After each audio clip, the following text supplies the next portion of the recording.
All right, Shalom. First off, I'm going to give our praises, honor, and glory to Yahweh, Bahasham, Yahweh Shah, Bahasham, Kakwadash. I want to give double honors to the apostles, the bishops, and elders of Great Millstone, and a sincere Shalom to the Akim out here that's doing and pushing his work in truth and in sincerity. I want to go on this video, okay?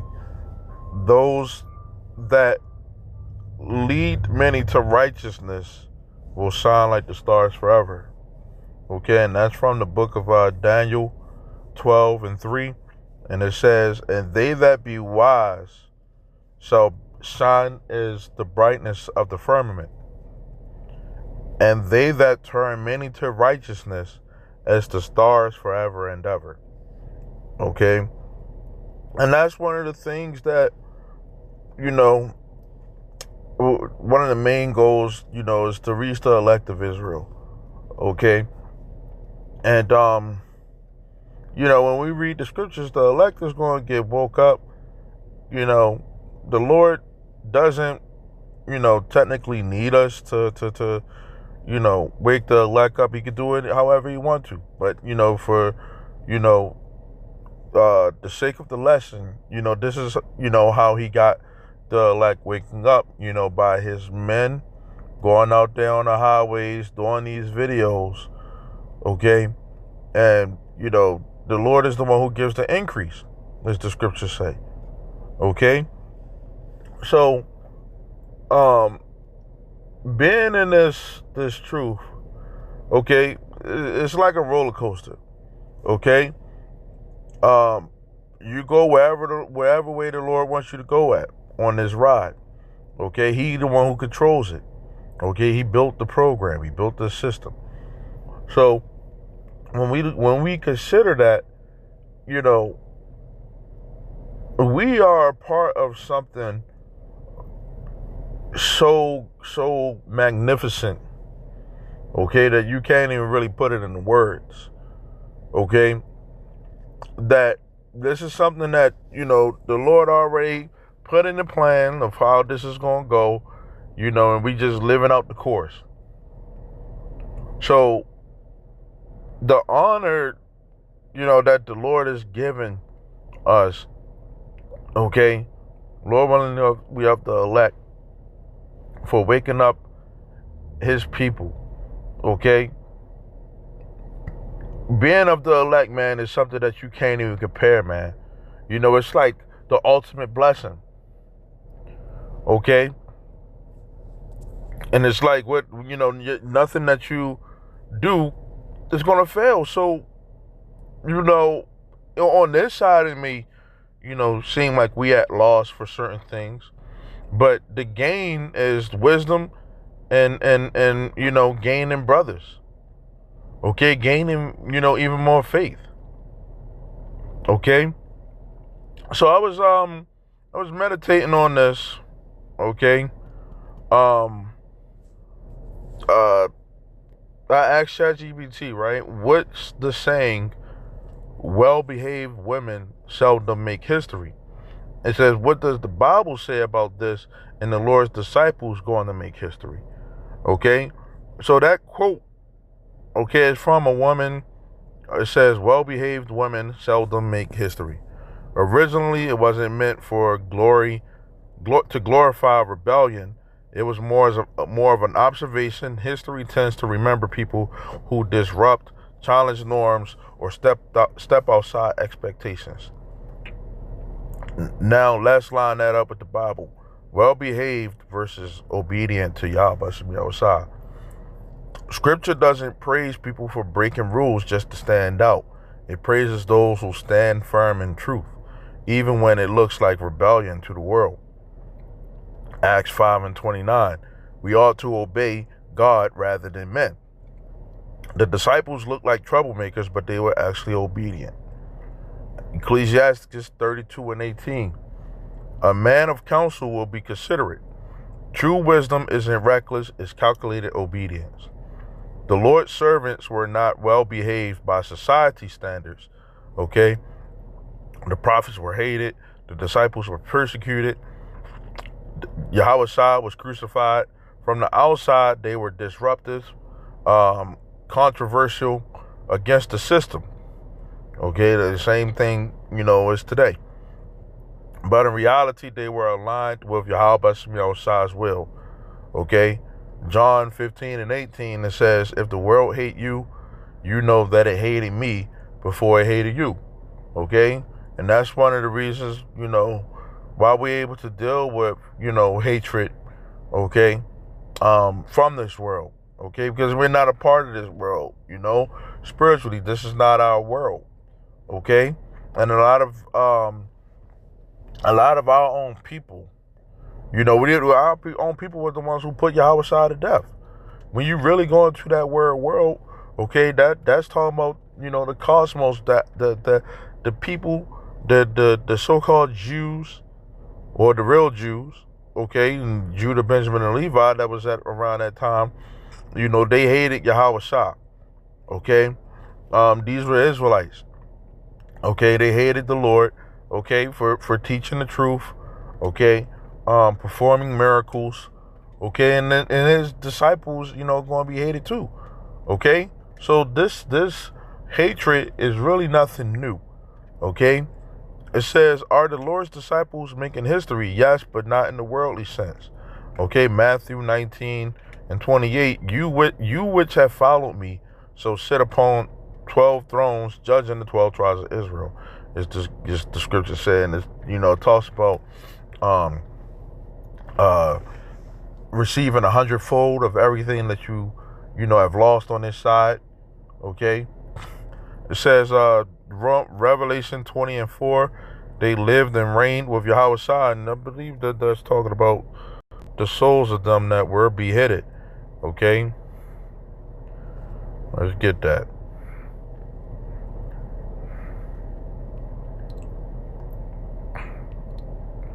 This is Revelation 20:4, and it says, and I saw thrones, and they sat upon them, and judgment was given unto them, and I saw the souls of them that were beheaded for the witness of Yahweh Shai, and for the word of Yahweh. It says, and which had not worshipped the beast, neither his image, neither had received his mark upon their foreheads or in their hands, and they lived and reigned with Yahweh Shai 1,000 years. And for the video's sake, okay, Matthew 16, right? And Matthew 19. Matthew 19:28, it says, and verily, Yahweh Shai said unto them, verily I say unto you, that you which have followed me, in a regeneration, when the Son of Man shall sit up in the throne of his glory, you shall sit upon 12 thrones, judging the 12 tribes of Israel.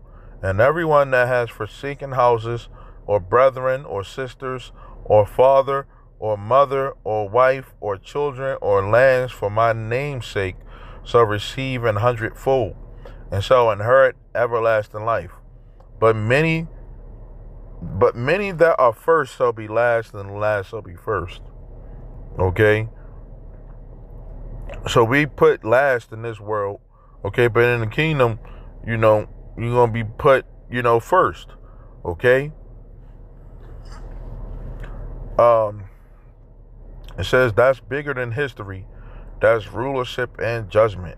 Okay? Because you've proven to be the wise people, okay, on this planet. And the scriptures talk about during these times that we about to come in, then it shall be known who are my chosen, because the Lord is going to make known who he's dealing with. Okay, a lot of these people out here, man, they don't got no clue right now, man. Okay, and the like I said, we got a clue, but we don't know how it's going to actually be, being in that moment of when the Lord actually honors you. It's so far beyond what you can, I remember I had a, vision, when I was 13, Lord, when I'm of the, I told this vision a lot, of actually seeing Yahweh Shai, okay, coming on the cloud and being delivered, okay, And that was the most beautiful moment that I ever felt. Okay, um, and and which I believe, according to that vision that was given to me, that could happen in the near future. Okay, when the Lord returns and being saved. Okay, that feeling that I felt, you know, landing next to Yahweh Shah, that was the most beautiful moment that I ever felt. Okay, and Lord willing, I get to really be able to experience that. You know, but that moment, man, is something that I can't even put into words, man. And it was so pleasurable that out of all the stuff that with the pleasures in this world, that don't even amount to that, man. Okay, what it actually feels to be saved. Okay, uh, and the joy of everything that comes along with it after that.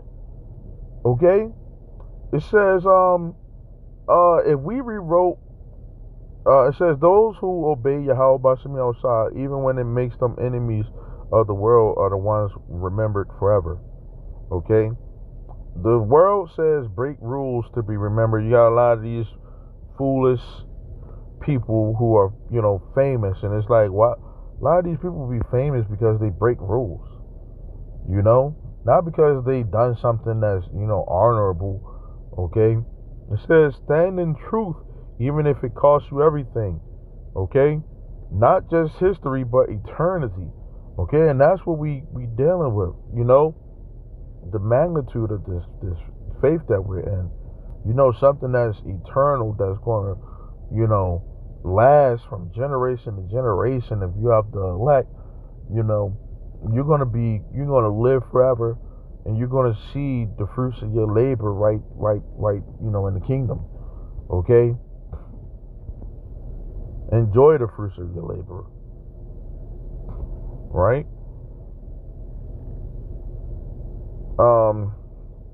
Romans 12:2 says, "Be not conformed to this world." The Lord's people are not supposed to blend in. 1 Peter 4:4, they think it strange that you run not with them. When you don't follow the crowd, people will look at you like you're the problem. If 2 Ezra 16:68-70, they shall be haddened and risen, but the Lord shall deliver them. It says, mocked now, delivered later.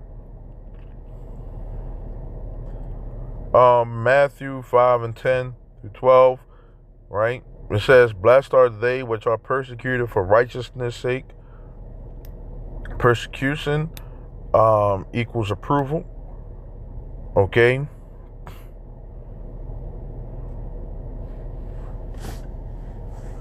Let's continue on. Okay. Matthew 3:16. It says, a book of remembrance was written before him. Okay. And it's, we read the book of remembrance right now, because the Lord remembers, the times, because a day to the Lord is 1,000 years to us. Okay. So, the Lord already seen the elect get saved. He gave, certain of his men in the scriptures, visions of seeing the deliverance. Okay, visions of seeing them win to get the victory. Okay. It says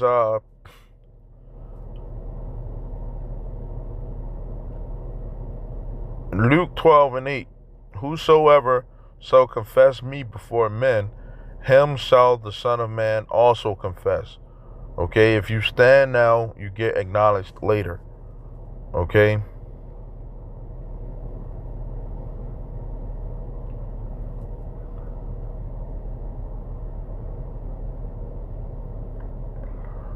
So, I'm going to go from there to this, right? This is Luke 19, and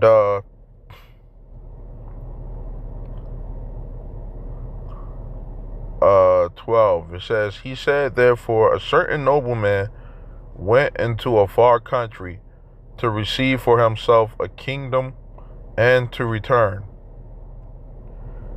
It says, and he called his 10 servants and delivered them 10 pounds and said unto them, occupy till I come. Right? Let's get this in the blue letter.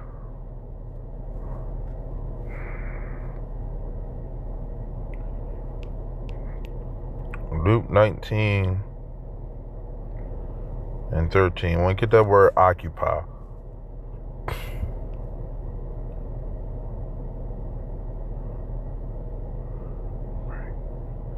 And it says to be occupied in anything, to carry on the business of a banker or a trader. Okay.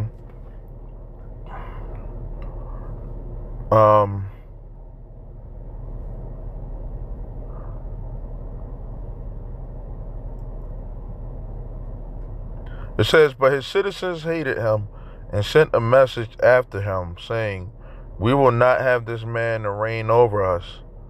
Okay. And it came to pass that when he was returned, having received the kingdom, then he commanded these servants to be called unto him, to whom he had given the money, that he might know how much every man had gained by trading. Then came the first, saying, Lord, thy pound has gained 10 pounds. And he said unto him, well, thou good servant, because thou hast been faithful in a very little, have thou authority over 10 cities. And the second came on, saying, Lord, thy pound hath gained 5 pounds. And he said likewise to him, be thou also over 5 cities. And another came, saying, Lord, here is thy pound, which I have kept laid up in a napkin. For I feared you, because thou art an austere man. You takest up that you laidst not down, and reapest that thou didst not sow. And he said unto him, out of your own mouth will I judge you, thou wicked servant. Thou knowest that I was an austere man, taking up that I laid not down, and reaping that I did not sow. Wherefore then gavest not me thou my money into the bank, that I might at my coming I might have required my own with usury? Okay, so the Lord wants interest. He wants this, he wants us to go out there and teach this word. Okay, wake up the elect, man. Okay, and that's a gloriful thing. Okay, it says, and he said unto them that stood by, take from him the pound and give it to him that has 10 pounds. And they said unto him, Lord, he has 10 pounds. For I say unto you that everyone which has shall be given, and from him that has not, even that he has shall be taken from him. Okay? And we get this in the Amplified version, right? It says, I tell you that everyone who has, because he valued his gifts from God and has used them wisely, right, more will be given. But from the one who does not have, because he disregarded his gifts from God, even what he has will be taken away. Okay? It says, the king ended by saying, but as for these enemies of mine who did not want me to be king over them, bring them here and kill them in my presence. And King Solomon said that as well. Okay? When you're going through that. Okay? King Saul didn't want, people to get put to death. He wanted to try to, no, they don't want me to reign. It's cool. With King Solomon, nope. If you offend you ain't making it. You're gonna be put to death. Okay? So if you don't do this thing, you don't want to do this thing, you're gonna end up being put to death. Okay? Doing this thing, right? Which is a beautiful thing, is something that, like I said, it's that roller coaster, man. You just on for the ride. You know, the Lord is going to make sure that things is good. But people don't want to be a part of this ride because they don't want to go through the ups and, the downs, the twists and the turns. It makes their stomach hurt. Okay? But being a part of this ride, once you and go through it, it's like, man, yeah. It's something that is gonna be marked forever, man. So, Lord willing, this is edifying. I want to say shalom till next time.